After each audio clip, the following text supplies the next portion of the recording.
Se vocês tocarem nela, não tem problema. Só que antes de ligar, a gente precisa limpar. Passa um papel, passa um guardanapo, passa até a camiseta, se for caso, igual óculos. Se um dia vocês precisarem tocar na lâmpada, é possível, a gente toca. Não tem problema. Por que eu não posso tocar? Aqui, o eletricista aqui. Iluminador. Por que eu não posso tocar? Por causa que a pele pode deixar alguma curiosidade.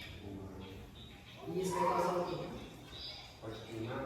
Por quê? Ela vai encaixar até o final. Porque ela vai cair com calor. Isso, garoto, muito bem, chegamos lá. Exatamente, eu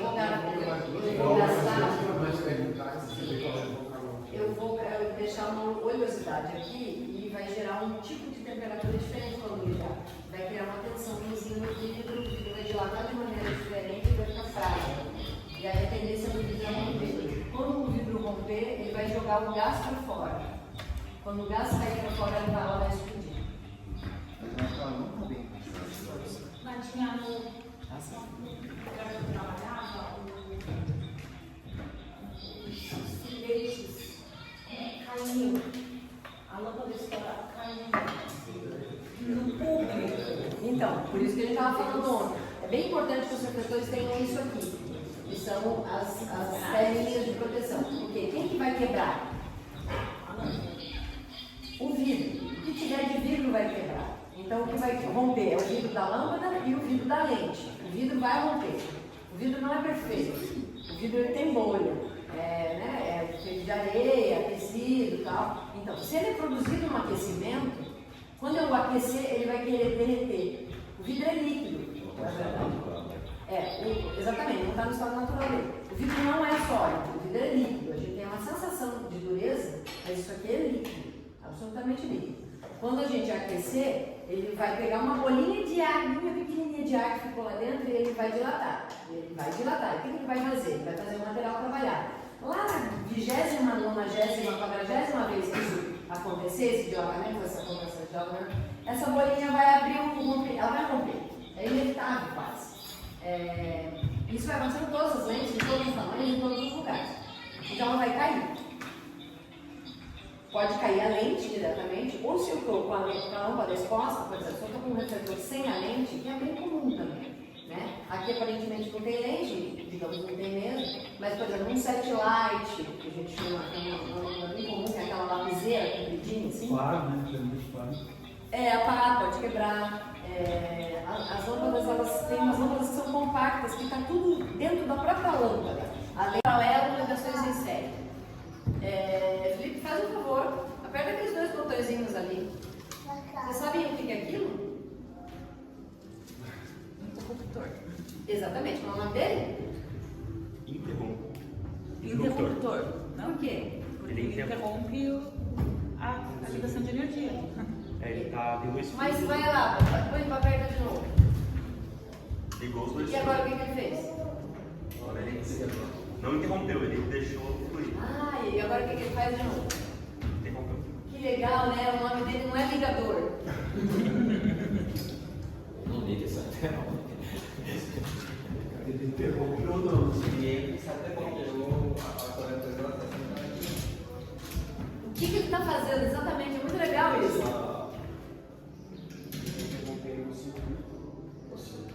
Ou seja, ele vive interrompendo, só quando você ele liga. Não é interrompendo. Não é legal? É um pouco contraditório, você pensa. Aquilo deveria ser um ligador e não um interruptor. Depende do referencial. Depende do diferencial. Mas Isso com a galera prende a luz, pior ainda, prende. Prender a luz, como eu vou prender? como que prende a luz? Só se puxar na caixinha preta e botar na luz na frente. Mas você liga, você conecta, entendeu? Mas eu acho muito legal isso, porque a gente chama de interruptor, um sistema de iluminação de um teatro, aqui e ali. Não é diferente, é exatamente igual. Aqui no caso a gente ainda tem a vantagem de ter dois sistemas. Então, ó, legal.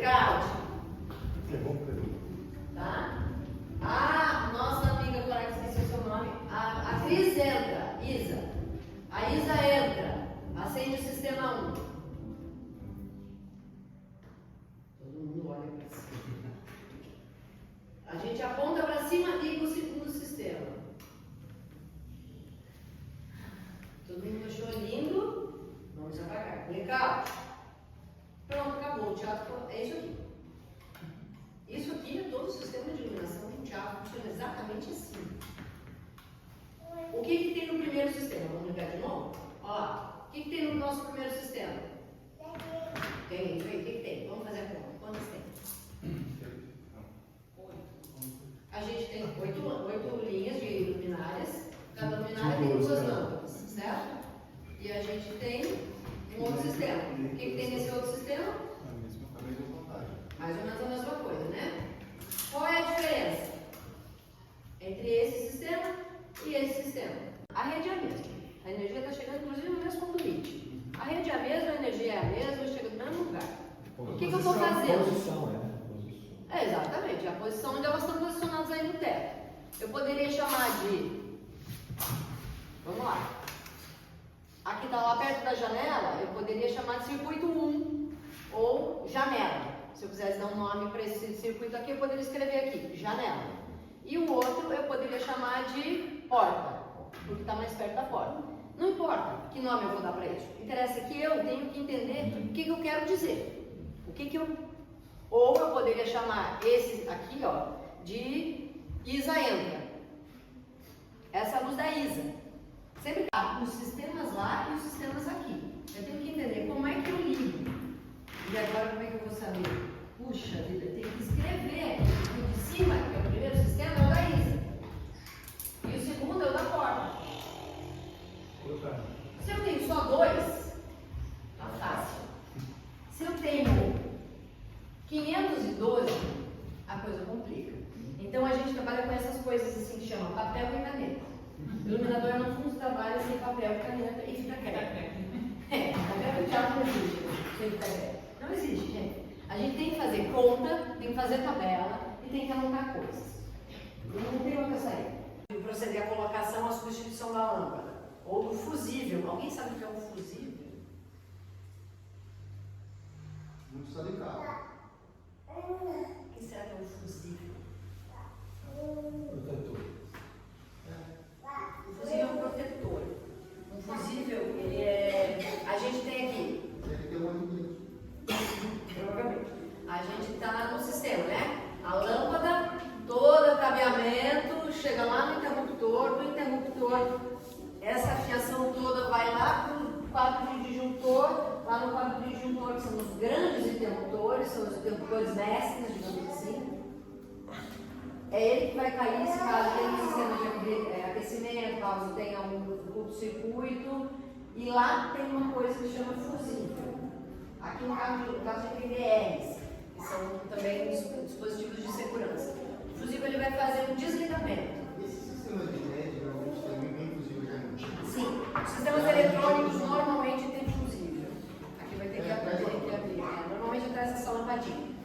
Os fusíveis existem especialmente nos sistemas eletrônicos. Então a gente vai ter, quando uma coisa parar de funcionar, tipo uma caixa de som, ou a gente ligou na tensão errada. A gente pegou esse aqui e era tudo 220, ou era tudo 110, e a gente errou, parou. Normalmente o que vai parar é o fusível. Porque é ele que vai receber a carga extra e é ele que vai desmontar. Para a gente não perder o material, para a gente não queimar as lâmpadas, para a gente não queimar os transformadores e tal. Hoje em dia a gente não pensa muito mais sobre isso, porque os nossos carregadores de celulares são bivolt, porque os nossos computadores são bivolts, porque as fontes dos nossos materiais já são bivolts. Mas não é bem assim, tem que cuidar. Tem muita televisão, muita... Mas, por exemplo, aqui em Foz, Ventilador. ele oscila demais. Qualquer casa. E os fusíveis caem, né? Então, às vezes a gente perde a régua, assim, né? Acabou, não funciona mais a minha... teclado, instrumentos musicais, é muito comum ter fusível. Vamos lá, continuando. Fusível. Colocar a lâmpada num só castilho de forma correta, a lâmpada, introduzir a lâmpada no bocal, de preferência usar óculos de proteção, lógico, que perigo, o vidro vai quebrar. Não forçar a lâmpada ao colocá-la, ela numa posição invertida, eu mudaria toda a ótica. E aí não teria mais nenhuma relação entre o espelho e a lente. Eu ia, por exemplo, colocar ela de lado para o espelho. E eu não ia mandar a luz para o lugar correto. Então é preciso entender a posição de funcionamento. Não é só a posição de colocação dentro do suporte, mas é dentro do sistema óptico. Senão vai estar, digamos assim, aproveitando menos o brilho dela. Tá? Alguém quer brincar de cor? Isa que acabou de chegar. E é exatamente no momento em que o filamento vai se romper. Normalmente, ela funcionando até agora, apertei e ela queimou. Ela vai queimar exatamente na hora que você aperta. No Curitiba, por exemplo, a gente fala que a lâmpada queima porque ela estava gelada, no frio, ela estava congelada lá, menos 3 graus, a lâmpada você enfiou a mão na tomada, ela vai receber uma diferença muito grande de temperatura, o filamento vai romper, é comum. Então, em teatro, a gente faz uma coisa que chama pré-aquecimento do filamento. A gente pré-aquece os filamentos. É muito legal. No mundo inteiro, se chegou num acordo de que não dá mais para consumir energia desse tanto, porque é muita energia que a gente precisa para ligar uma lâmpada de 500 watts. O LED, esse LED aqui, gasta 15 watts, 30 watts. É muito pouquinho perto de uma lâmpada que consome, né, muita energia. Então isso pode ficar aceso o dia inteiro, não consome nada, a gente nem percebe na ponta da luz. Por isso que a gente foi trocando toda a iluminação das fábricas, dos hospitais, das casas, das escolas por LED. Tudo, os teatros inclusive. Os teatros são os piores consumidores de energia, né? Eu sou a própria contradição de pessoa, porque eu uso esse tipo de coisa, eu uso combustível fóssil, ando de carro, e eu ligo lâmpadas desse tamanho. Eu sou a própria contradição. E eu preciso que a usina de Itaipu funcione. E eu preciso que a Petrobras explore o petróleo do planeta. Eu sou errada. Uma coisa errada.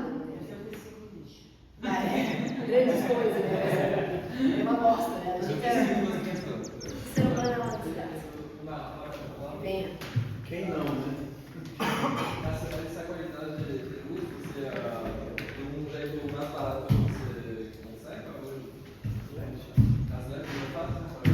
As LEDs fazem, algumas LEDs já fazem sim, mas elas são tão caras quanto, ou mais caras que, porque aí nós temos outros complicadores. Essa lâmpada ela foi construída com um índice de reprodução de cor muito alto, ela é muito próxima do que a gente tem no Sol, né? Então não tem diferença da luz que sai daqui e da luz do Sol, é a mesma coisa. Só uma questão de potência. Ele tem lâmpadas de até 2.000, 2.500 watts. Então essa lâmpada é pequena perto das lâmpadas que a gente pode usar no teatro, ou que existem para a iluminação cênica. O problema do LED é que ele não consegue ainda ter um índice de reprodução de cor tão bom. E quando ele tem, ele precisa de uma aparelhagem muito complexa. Isso aqui é a aparelhagem mais barata que é a lâmpada. O aparelho aqui, esse aparelho, eu compro ele por 400, 500 reais, vou chutar, esse aparelho. Esse sistema mecânico aqui, essa caixinha preta. Só que a lâmpada custa 200. Então o que é caro não é a lâmpada. No sistema de LED, o que vai ser caro é a parafernália. O LED em si é baratinho. Ainda se encontra no mercado para esse material? Claro, aqui pode ser comprado aqui. Mas não tem um jeito barato de fabricar essa luz? Tem, sempre tem. E a gente inventa jeitos de fazer. Mas aí vai ser uma artesania, vai ser uma gambiarra. Esse nome é muito bom, é uma gambiarra. A gente vai dar um truque, a gente vai fazer uma enganação, digamos assim. É possível, existe. Mas com LED não? Com LED. A gente tem PCs de LED, a gente tem litros de LED, a gente tem empresas muito grandes, por exemplo, como a ETC, que produzem refletores que são cópias fidedignas dos refletores de teatro e que funcionam com LED. São bons? São caros. Eu conheço muitos, excelentes, mas são impossíveis de comprar. Custa 15 mil, 30 mil. É impossível de comprar, é impossível de ter. Isso aqui custa, né? Isso aqui, se eu fizer a conta, eu vou gastar 1.000. Não vou. É filme, né? Só que daí eu vou comprar um refletor de 15 mil, 30. Vai durar a vida toda? A vida toda também não, porque daí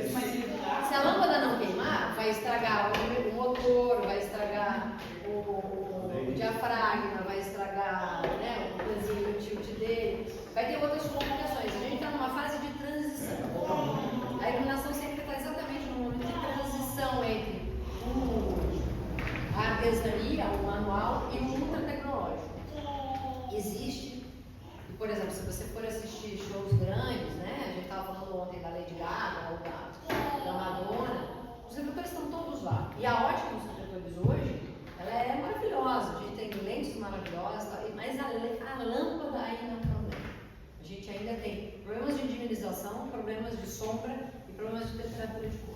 É muito complicado. Eu sofro muito com cor hoje em dia nos digitais. Eu não consigo índice de reprodução de cor satisfatório. Então, meus atores vivem verdes. Todos os meus atores são verdes. É um negócio assustador, eu fico alucinada. Porque, por exemplo, tem duas pessoas, né, com texturas e cores de pele completamente diferentes. Aqui, o que eu estou vendo? Eu vejo o que eu suponho aqui na cabeça, que é a cor natural dessas duas pessoas. Que se eu colocar ali fora como referência e bater aquele branco, que a gente estava falando, que aquele é o branco que a gente bate, esse branco aqui, dessa lâmpada, é igual àquele branco lá. É idêntico. Quer dizer, idêntico eu não vou exagerar, semelhante. É bem semelhante. Quando eu iluminar de LED, a reprodução de cor acabou. Chama IRC, né? A gente pega nos negócios e fala o IRC disso aqui é bom ou é ruim. Pega uma lâmpada de casa, você vai comprar no supermercado, você vai olhar lá. A lâmpada da GE tem um índice de reprodução de cor. A da OSA tem um outro. A lâmpada que vem da China tem outro. Quanto menor for a capacidade, a qualidade do índice de reprodução de cor, pior é a luz que você tem. Então você vai estar interferindo na coloração das coisas. E hoje eu estou insistindo que laranja é laranja, mas daqui a pouco laranja é verde, porque não tem mais a cor que tem. O IRC, o índice de reprodução de cor tem que ser bom. Azul jeans, né? Porque jeans. As calcinhas. Calcinha da mão. Ela fez um trabalho muito interessante. Ela trabalhou com o nosso imaginário Azul piscina. e com as nossas referências de cor. É porque a gente O coloca catálogo de azul é o maior de todos. Muito da hora. verde, verde, No meio de buscar azul, dá um soquinho. verde militar. Aí você coloca o nome do dia a dia, né? Que a gente fala verde militar, verde azul Exatamente. piscina. Essa foi bem. Laranja fruta. Verde Esse é um catálogo muito legal e que é muito legal vocês olharem um pouco para ele. Porque é isso que a gente faz. A gente quer essa reprodução. A gente quer chegar nisso. A gente quer chegar nisso. verde abacate, verde oliva, verde azeite, amarelo ouro, da cor de mel. Tem uma coisa muito legal aí que chama cor de burro quando foge. Você já viu essa expressão? Cor de laranja. Cadê a laranja? Cor de laranja. Quantas laranjas tem aí? Tem 3 fotos de laranja. Ó. É laranja mesmo, né, gente? É impressionante. Abóbora. E a abóbora tem a sua cor. E ela trabalhou numa coisa que é, como é que chama? Um espectro, assim, como o arco-íris, né? Ela veio fazendo... Porque é difícil até na foto você chegar nesse ponto. Muito difícil, porque isso tem a ver com a fotografia, com a luz do objeto, com a cor do objeto, Papel. com a revelação da fotografia e com a impressão. Tem RGB, né? Ela está fazendo exatamente um trabalho muito difícil. Que é com... Achou a cor de pele? Olha lá, quantas cores de pele tem? Não, tem mais, ó. Olha lá, ó. Tem mais. É, cor de Pelo pele. menos eu penso nisso, né? Pelo menos com a cor da pele. Acho que eu tô na cor de pele toda são. Tem cor de 3, cor de pele 4. Cor de pele 4, É, a minha provavelmente. Olha, cor de pele 5. Nossa, não tá parando. É muito legal. Esse trabalho eu acho espetacular. Assim, eu acho realmente muito legal. Azul. mais contato com ela. Ela é muito determinante para a nossa vida. Ela é uma referência muito grande. Mesmo em cidades como Curitiba, que são nubladas e que a gente vê menos no céu, a gente tem uma amplidão de azul muito grande. Por exemplo, cidades como Brasília, que é, né, muito, que é Planalto, que você vê é muito grande, o céu é muito imenso por todos os lados. Na época que a gente não ficava assim, que a gente tinha visão periférica, que foi uma das coisas que a gente discutiu com relação ao olho, o azul era rei. Só que o negocinho lá, vocês viram ontem na descrição do Beto, o céu de noite não é azul. Por quê? Bora lá. Porque no teatro eu quero fazer graduações entre o 0 e o 100. Como é que eu vou fazer isso? Resistência. Com resistência, exatamente. Então é um princípio muito parecido com o transformador. Eu vou dar pouca energia, eu vou encaminhar pouca energia e o refletor vai acendendo de pouquinho. Eu vou dando pouca energia e a lâmpada vem vindo. Eu vou dando energia e a lâmpada vai ficar brilhante lá no 100% dela no final. Para fazer isso, eu preciso de um equipamento.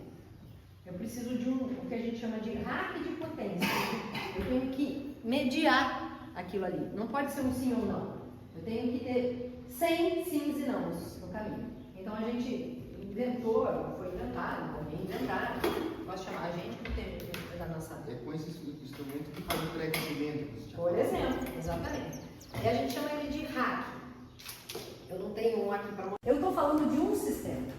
Um sistema é um parâmetro, uma lâmpada acesa. Lá. O sistema de LED tem uma outra complicação, porque além do parâmetro acender e apagar, aqui eu só posso acender e apagar. Eu não posso, se eu tiver que trocar de cor, eu vou ter que botar o fio.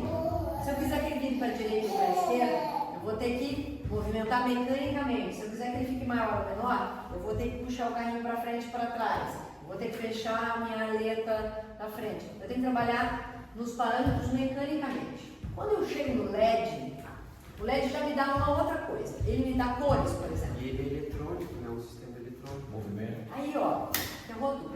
Por quê? Aí, tudo que eu estou falando complexiza. Por quê? Um pequeno aparelho de LED tem aí, ó, 1, 2, 3, 4, 5, 6, 7, 8, 9, 10, 11, 12, 13, 14, 15, 16, 17, 18. Tem 18 fontes. Aqui tem uma. Então, quer dizer que aquele sistema passa de 1 para... Não. Porque todos esses LEDs estão ligados em paralelo. Todos eles vão funcionar juntos. Então, volto a ter só uma lâmpada. Não, porque eles são coloridos. São LEDs RGB. Red. G, green. D, blue. Por que RGB? As que foram as cores primárias. Teoricamente. Né? Teoricamente, se a gente misturar as três, a gente tem branco, que é soma, né? A gente está somando, que é cor 16 pontos, 18 pontos. E eu tenho vermelho, verde e azul. Então, de uma, eu pulei para 3. Tenho 3 sistemas. Então, por isso que a gente chama de canal. É um canal de comunicação. Eu estou comunicando para a lâmpada que ela fique acesa ou apagada. Eu posso comunicar para o LED que ele fique aceso ou apagado. Só que ele vai poder ficar aceso e apagado em vermelho, em verde, ou em azul, ou em vermelho e verde, ou em vermelho e azul, ou vice-versa, ou em intensidades diferentes de vermelho, de azul. Não é só liga e desliga. Eu vou ter todas as intensidades. Para esse controle, eu preciso de outros canais. Então, são todos os sistemas digitais e de canais que eu preciso. Esse equipamento precisa de mais, porque ele é o liga e desliga, um canal é liga e desliga, é o on e o off. O outro canal é vermelho, o outro canal é verde, o outro canal é azul, o outro canal é W, RGBW, branco. Quer dizer que eu tenho um LED branco. Para me ajudar a fazer um branco de verdade, eles colocaram um LED branco. Então tem RGBWA.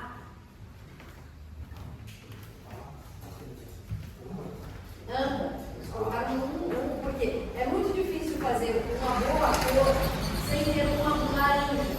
Porque eles conseguem uma mistura boa, mas fica tudo sempre esverdeado. Nunca fica perto do nosso branco ideal. Então é isso. Dando truque, tecnologia, inventando, as fábricas estão inventando, então. On, R, G, B, W, A. UV.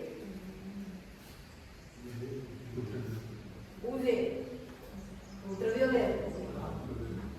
Por quê? Porque esse equipamento é muito usado em danceteria, discoteca, lugar que faz mágica, casa de show, blá, blá, blá. Então o ultravioleta deixar o branco da roupa, ou aquela minha blusa ontem que estava com uma tinta que é fluorescente. Então, UV. Então, os equipamentos de LED mais complexos são liga e desliga, RGB, WA, UV, efeito.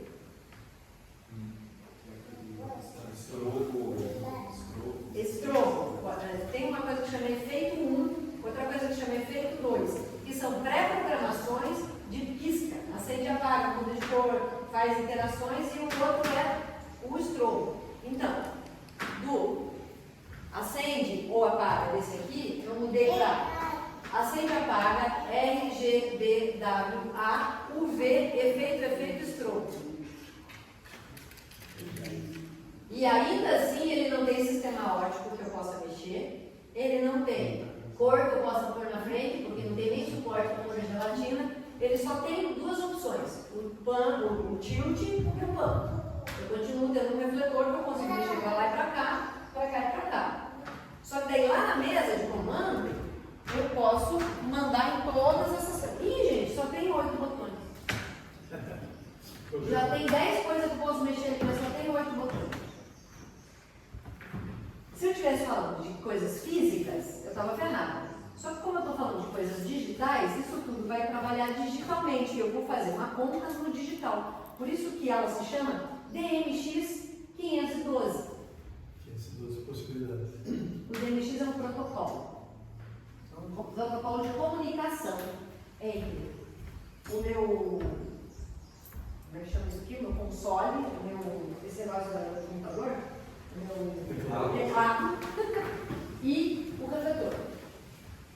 Eu preciso que eles se conversem. Como é que essa criatura aqui conversa com aquela criatura lá? A gente inventou um sistema de protocolo de comunicação, que é um cabo como esse aqui. Um cabo. Como é que vocês chamam esse cabo? Como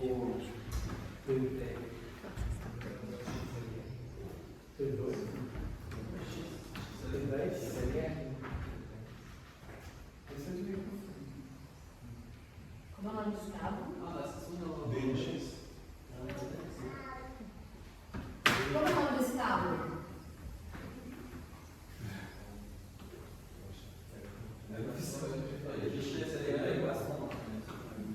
XLR. O que é um cabo XLR? O que quer dizer XLR?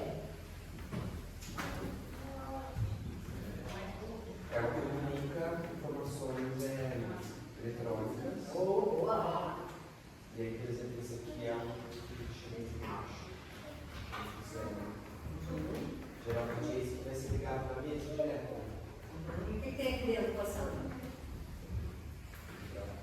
O que tem aqui dentro? Um tipo de fio que comunica Aham. os eletrônicos. Só dizer, vamos lá, que comunica. Exatamente. Tem comunicação acontecendo aqui dentro. Tem 3 fios, ótimo, tá muito, tem 3 pontinhos. Ó. Lembra ontem que a gente estava falando da tomadinha? A tomadinha normalmente tem 2, que são os 2 polos. Tá? E tem um terceiro, hoje em dia, nas tomadas, que é o terra, não falou dele. Mas normalmente a energia elétrica são só 2, né? Um polo positivo e um polo negativo. Aqui tem 3, XLR. O que é o X? Ah! E o quê? O X é o quê? Left to right quer dizer que é o cabo de som. Perfeito. É um cabo de sinal de som. O X é o terra. O X é o on-off. É o que liga, o que liga e o que desliga. Quer dizer que aqui dentro tem energia elétrica. É pouquinho.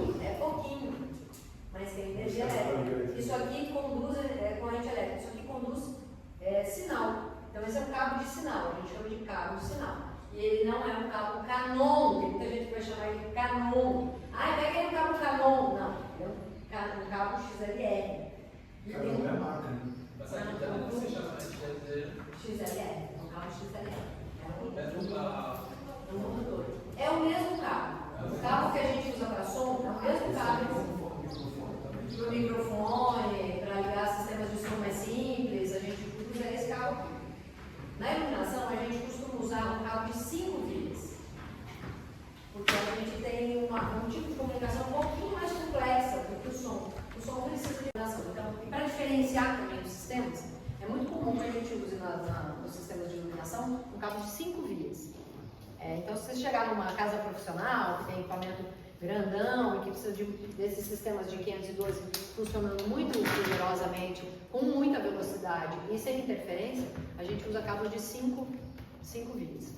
Mas, assim, mais comumente, é comum de encontrar, é o XLR, 3 vias, e vai ligar todo o sistema de som, todo o sistema de luz. Daí, de repente, você pega do nada o cabo do amigo que passou o microfone e começa a ligar no refletor que ele não funciona. Não vai funcionar, tá? Esse aqui é o XLR que está ligado nos LEDs ali. Daqui a pouco a gente vai ver. muito difícil de é muito fácil você ir montando um por um, porque você vai estar na mesa e já desconfigura tudo, né? Eu lembro que aconteceu muito isso, que aí eu tinha que primeiro a gente passa lá as configurações, aí vinha na mesa, via se estava certo. Aí pegava o segundo. Às vezes, um cabo que tem um cabo ali. Hoje em dia, onde normalmente dá problema é no cabo de sinal. Os cabos são frágeis, são mal enrolados, são mal guardados, a conexão é frágil. E aí as informações deixam de circular e desconfigurar. Exatamente, é uma informação enorme, que parece uma metralhadora, um negócio gigantesco, que tem um buraquinho na frente, com um manuizinho, que tem um dimmerzinho próprio, e que serve justamente para seguir o solista, o cantor, o músico, o ator. Normalmente é uma pessoa que opera, que fica lá atrás operando.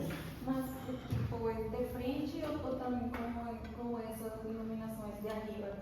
Esse especificamente de frente, que é um canhão, esse conceito, né? Canhão seguidor. Ele vai iluminar de frente a pessoa que está cantando, que está na linha de frente. Então, a ideia do seguidor é ele está em cima de um tripé, ele vai girar para um lado para o outro, para cima e para baixo. Num teatro muito importante do Brasil, que se chama Teatro Oficina, já ouviram falar? Cabo de um lado, uma bancada do outro lado. E existem muitos canhões seguidores nesse teatro. E eles são feitos de bimbins. Porque dá, né? Porque é pequeno, porque é baixo. Bimbim, uma vela, eu quero seguir o ator, eu vou atrás do ator. Tem um operador e o seguidor. Lembra da Louis Fuller, lá, aquela nossa amiga que dança lá com o vestido? Aquela performance da Louis foi feita com canhões seguidores. Ela tinha 12, se não me engano. 12 pessoas operando a luz daquela cena de 30 segundos. Tinha uma pessoa atrás de cada refletor, movendo o refletor e trocando o filtro de cor naquele momento. Era 1905. As coisas... Não era só tipo frontal, então era de todos os lados que devia ter. Sim, ela tinha gente de lado, gente de trás dela, gente da frente. Eu não tenho agora a referência, mas existe em algum lugar, talvez eu tenha. Tem o desenho das pessoas. Eu tinha achado que aquelas cores que apareciam eram colocadas posteriormente no filme e não Mas era igual, iluminação. mas foi colocado posteriormente? Sim, aquela porque não especificamente. tinha, né, película de cor. Exatamente. Aquela imagem foi captada em preto e branco e foi colorizada depois. O que a gente vê no resultado final é a colorização da película, porque na época não tinha película colorida. Mas No evento, sim, patenteou com outra. no evento tinha. Quando ela inventou, quando ela fez a performance, a ideia era: eu estou de roupa branca e quero mover a cor. Então as luminárias eram coloridas. Ela pesquisou filtro de cor e tal. O que a gente viu é o resultado de um tratamento técnico depois, muito depois. Mas se a gente imaginar que tinha uma pessoa, 2 pessoas, 3, 12 pessoas segurando 12 lâmpadas, movendo essas lâmpadas para lá e para cá para fazer um movimento de luz com ela, é muito legal, assim, né? Por exemplo, vou chegar um pouquinho mais perto. Já viram falar de um cara chamado Ziembinski? O Ziembinski é um polonês que veio para o Brasil na década de 40, depois da guerra, e ele veio para o Rio de Janeiro e ele é o cara que traz os conceitos de iluminação para o Brasil. Ele iluminou uma peça muito importante de um cara chamado Nelson Rodrigues, talvez você já tenha ouvido falar. É um dramaturgo brasileiro muito importante desse período. O Nelson escrevia crônicas para jornal e também escrevia peças de teatro. E tem uma peça muito clássica do Nelson, que se chama Vestido de Noiva.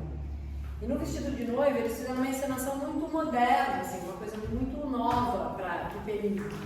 Eles construíram um palco com praticáveis, com desníveis, que hoje é muito comum, mas não era na época, e com uma iluminação muito moderna. Então não tinha um cara num tecladinho fazendo não, tinham pessoas na coxia, na varanda, em cima de um carro, seguindo as pessoas. Então essa ideia de que um operador de luz é o cara que está sentado na cabine, errado. Lá, o teatro perfeito é o teatro que tem o rádio no lugar certo, a vara no lugar certo, o projetor no lugar certo, o canhão seguidor no lugar errado. Foda-se o teatro certo, não tem o teatro certo. Tudo é certo, tudo tá bom, é desse jeito que faz. É com o que tem mesmo, e a gente tem que fazer com o que tem que lutar para ter o melhor e o máximo, o mais legal que a gente quer, sim, mas tudo é. Então, assim, as maiores histórias são de demos um jeito de lidar com a diversidade. Tem que lidar com a diversidade e fazer o que a gente precisa fazer, né? Então eu fico um pouquinho de preguiça às vezes, quando dizer, eu sou iluminadora, aí a pessoa chega e só sabe fazer se tiver tudo perfeito, no lugar perfeito, do jeito certinho, bonito. Não é assim. A gente tem que fazer com o fósforo, a gente tem que fazer com a lanterna de cabeça, e é isso que é bom. Então é isso que é bom, isso que é o tesão da coisa.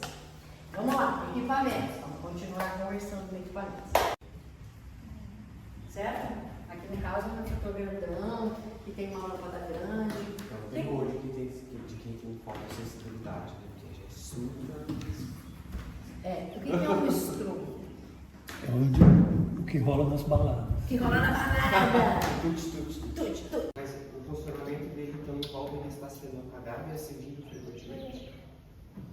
Só que é tão rápido que a gente não, às vezes nem percebe, né? Mas a LED também faz a mesma coisa? Faz. Se fosse o pisco do carro, bem rápido. Quando eles estavam falando de 50 Hz, 60 Hz, era 60 Hz Por segundo. Ela é, exatamente, ela funciona muito rápido. E o objetivo do strobo é qual? É esse que é o detalhe. Para quê? Mas ele pode regular a frequência? O objetivo do strobo é aquele impacto que a gente estava brincando ontem. É um trabalho com o nosso olho, né? Ilumina muito para quando apagar a gente não vê, para fazer essa ilusão. O strobo é exatamente o que luta contra o olho. Ele é muito rápido, então ele vai tirar e vai mostrar, e vai tirar e vai mostrar, e vai tirar e vai mostrar, e você vai perder a noção do movimento. Você pode mudar a velocidade disso, claro, você pode ver mais rápido, pode ver mais devagar, pode mudar a frequência da quantidade de vezes que isso vai piscar por minuto, por segundo, e isso tem a ver com a velocidade, e você pode mudar a intensidade dessa luz. A tendência é que seja um equipamento muito forte e muito potente. Então aqui tem estrobo de 750, de 1500 e de 3000 watts. Essa lâmpada é de 500, muito grande. Por isso que em pessoas que têm qualquer questão com oscilação, por exemplo, de frequência, de temperatura, de cor, de som, de luz, vai ter realmente questões com o strobo. Porque a distância é muito grande entre uma coisa, é um salto muito grande. E o que vai causar nela mal-estar? É o movimento do olho dela. E é muito difícil no strobo você fechar o olho, pôr a mão e ainda não ver.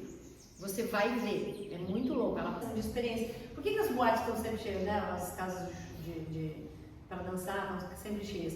Porque as pessoas gostam e precisam das experiências sensoriais, né? A gente está manipulando as sensações das pessoas. A gente tem vontade de ir para a luz. Lembra, tem um filme em casa que é bem para a luz, Caroline, que é o Exorcista. Alguém já viu o Exorcista? É um filme de terror.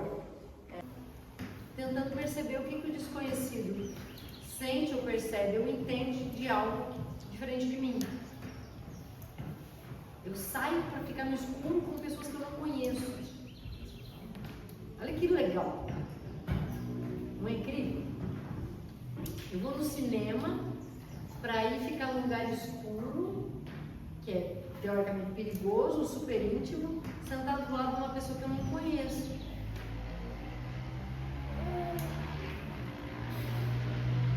É muito incrível o que a gente faz. Não é sobre a cena em si, sobre a peça. A história pode ser boa, a peça pode ser boa, o cenário pode ser maravilhoso. É sobre isso aqui. É como é que eu convenço as pessoas de que ainda é legal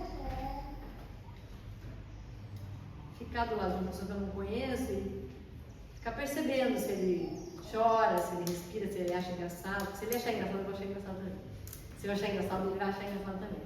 Porque isso aqui é contagiante. Começa a rir no teatro, todo mundo começa a rir. Se um ri, todo mundo ri. Se ninguém ri, fudeu, a peça é uma bosta. Né? Mas é sobre isso aqui o que a gente faz. E a gente fica lá mostrando a cena, iluminando a cena, não sei o quê, e todo mundo fica assim olhando, tal, seguindo, sendo guiado pela luz, com vontade de estar lá. Né? E se a gente consegue que as pessoas que estão aqui tenham vontade de estar lá, aí fechou. Aí fechou total. Eu quero ser a princesa da Disney. Eu quero ser o super-homem. Ele começa com a identificação, mas ainda é muito mais. Eu quero ser aquele personagem. Eu quero ser aquilo lá. Eu quero usar aquela roupa, eu quero falar daquele jeito, eu quero me mexer daquele jeito, eu quero cantar daquele jeito. Eu quero entrar naquela luz. Eu quero que alguém venha para me ver. Não é à toa que as pessoas fazem festa de casamento do tamanho que elas fazem. Não é à toa que as pessoas fazem eventos para protagonizarem os eventos. De refletor não tem nada, esse espaço não tem mais criado, não tem mais um plano colorido que desce, não tem mais um objeto que entra, não tem mais o praticável que modifica a relação entre as pessoas. A cenografia morreu. Malemar tem dinheiro para comprar uma camiseta de outra cor. Mas também para valorizar o todo, né? Porque teve muitos anos atrás que você fazia uma parafernália de cenário, né? Enfiava um monte de pepequete lá e, né? Totalmente desnecessário, o ator veio subir daquilo aí. Eu acho que tem as duas coisas. O teatro contemporâneo, né, dramaturgicamente, vai apostar muito nisso, assim, né? E que o ator é capaz de contar todas as coisas, então a gente não precisa de nada. Essa é uma crise interessante, é uma discussão bem importante, na verdade. Assim. O quanto não ter cenografia, e não ter figurinos, e não ter parafernália, valoriza o ator, o humano, então, mas aí também a capacidade de contar sem nada. São as tendências, né? Isso, por exemplo, é muito comum esse teatro palestra, né? A pessoa vai lá e dá uma palestra. É comum. Mas tem a ver com financiamento, tem a ver com recurso, não é só com as opções estéticas, com as possibilidades das pessoas fazerem também. A gente está aqui num curso de profissionalização técnica para de pessoas que querem descer essa vaga. Eu quero descer a L14 no palco no Richelieu, na Comédie Française. Na França, em Paris. Esse aqui, e eu acho muito legal a gente chegar nisso, é falar sobre técnica de teatro. O que é a técnica do teatro? Esse aqui é um caderninho, assim como eu trouxe aquele caderninho de iluminação outro dia, que é cadernos de teatro, existe esse aqui na Comédie Française, que são os caderninhos de técnica. Esse aqui é de cenografia, é sobre o palco, né? O métier do platô é a... É fácil, não é tudo joga. Não faz mal. Quais são o métier é o profissional de teatro. Quais são as nossas profissões dentro do teatro? Quais são as nossas especificidades dentro do teatro? E aqui especificamente sobre cenografia, sobre a caixa cênica, sobre o palco, e tem sobre iluminação, vai ter sobre figurino, pode pegar. O teatro tem essa capacidade de ficar se reinventando o tempo inteiro, né? Então, assim, eu tô aqui, na verdade, mostrando tecnologias para vocês que são só essa. Isso tudo para voltar aqui, tudo para voltar na simplicidade da coisa. E para dizer, é possível sim fazer com o mínimo. E fazer espetáculos incríveis e geniais com o mínimo, do mínimo, do mínimo. Podia chegar de outro jeito, podia chegar dizendo para vocês, então, na Comédie Française, no palco do Richelieu, parará, esse palco perfeito, esse palco que foi criado parará, esse é aqui as barras de iluminação, e ele estaria delirando aqui, falando isso para vocês. É claro que existe, é legal conhecer, entender como funciona e por que funciona desse jeito, mas a gente pode chegar lá, a gente chega de vez em quando eu chego no teatro assim, tem uma arquitetura muito poderosa, uma arquitetura de um período histórico, mas o que tem lá dentro é basicamente o que tem dentro desse teatro aqui, que é basicamente o que tem em qualquer teatro no mundo, é um palco e uma plateia. Tem palcos e plateias têm posições muito diferentes umas das outras, assim. Não sei se foi muito Por exemplo, vamos lá.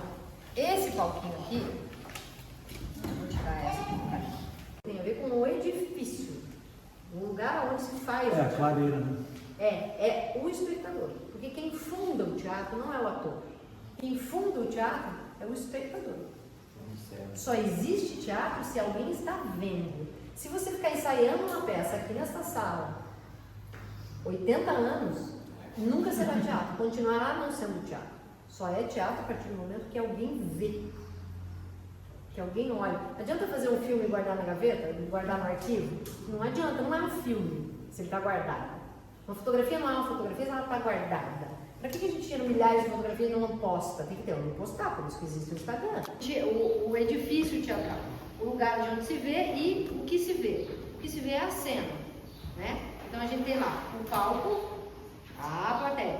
E aqui, nesses palcos, nesse tipo de palco antigo, existia uma cenografia que era fixa, que era, digamos assim, uma parede com muita porta, por onde as pessoas entravam e saíam, com objetos, animais, coisas, e uma cena pequena. A cena não era tão profunda. Hoje em dia a gente vai em teatros que tem muita profundidade, que são largos, grandes, palcos grandões. Aqui o palco é pequenininho, mas tem esse avançadinho aqui. Esses lugares todos têm funções dentro do teatro. Quando um ator diz um texto nesse lugar, ele te diz uma coisa mais ou menos isso ou aquilo. Quando ele avança para falar com você de pertinho, ele está falando outra coisa. Isso é técnica de dramaturgia e de encenação. Quando eu posiciono um coro, muitas pessoas fazem um corpo só num determinado lugar da cena, eu mostro uma coisa. Quando eu avanço uma pessoa desse coro, faço essa pessoa falar diretamente com o público, eu estou fazendo um outro movimento. Isso tem a ver com a encenação, com a direção, com o deslocamento dos corpos dentro da cenografia e da relação com a plateia. Se eu vou me afastando, eu vou puxando o teu olhar e daqui a pouco me misturo com esse coro, estou criando um outro tipo de imagem. Se eu venho aqui muito perto de vocês e falo, galera, presta atenção aqui, ó, o coelhinho, tá vendo o coelhinho?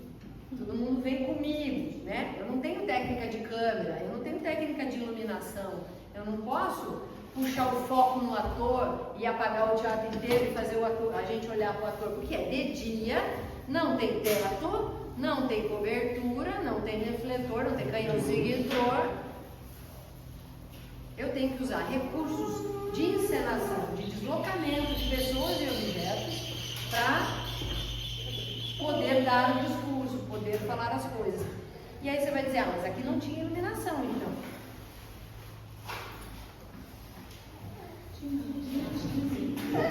O que tem aqui de iluminação, de recurso de iluminação? Tinha o sol, o famoso sol. E elementos cenográficos que nos ajudam ou não a construir a cena. Além do texto, o que eu posso dizer é noite, como Shakespeare escrevia em muitas das suas peças. O Shakespeare começava uma cena dizendo: é noite, os cavalos estão não sei o que, príncipes para cá, princesas para lá, vamos fazer um jantar. E o teatro tem a poder da palavra, e a palavra é suficiente para que se faça noite quando eu digo é noite. Como a gente fala na Bíblia, fez-se a luz, e a luz viu, Deus viu que aquilo era bom. Né? No teatro a gente pode dizer, é noite, e a plateia vai dizer, opa, valeu, é noite, combinado, feito um acordo. No cinema não dá para dizer é noite, não fazer de noite. Né? No cinema fica difícil dizer é noite. Oi, amigo, faz uma noite aí pra mim, ajuda. Né? No cinema você não vai narrar a noite. A gente podia narrar, estava de noite, foi de noite, mas a gente vai ter que montar a iluminação da noite, a cena da noite. A gente vai ter que botar o som de noite, não sei. No cinema é diferente.